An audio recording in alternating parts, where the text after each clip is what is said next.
मतदार बंधू भगिनींनो सर्वांना नमस्कार. जय शिवराय. मी संतोष शिंदे.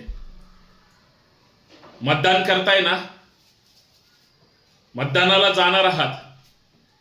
मतदानाला जात असताना एक गोष्ट नक्की करा, जे काही 2-4 मिनिट लागतील त्याच्यातला 1 मिनिट मात्र एकदा गंभीरपणे मागच्या 7-8-10 वर्षातला सगळा त्रास आठवा.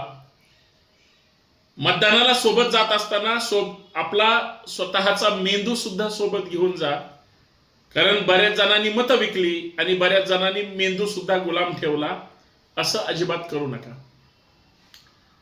ज्यावेळेस तुम्ही प्रत्यक्ष मतदान कराल, ईव्हीएम मशीनवर किंवा उमेदवारांच्या त्या चार्टवर एकदा सगळे उमेदवार पहा.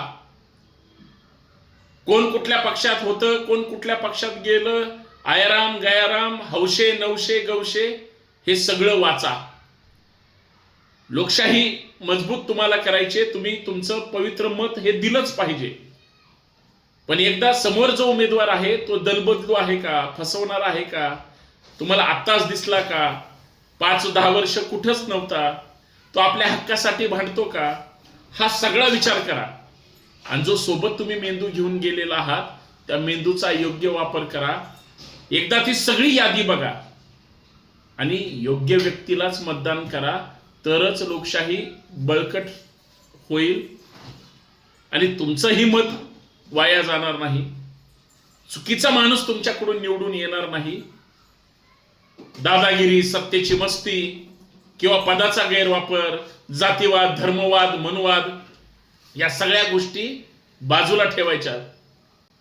काही गोष्टी गाडून टाकायच्या आणि समाजामध्ये सगळी लोक राहिली पाहिजे. समाजात समता, समानता, बंधुता प्रस्थापित झाली पाहिजे. यासाठी लढणाऱ्या व्यक्तीलाच मतदान करा. मग तो व्यक्ती असो किंवा त्याची पार्टी असो, फक्त ते लोकहिताचा विचार करणारे असावी, एवढंच. पण मतदान मात्र 100% करा. जय शिवराय.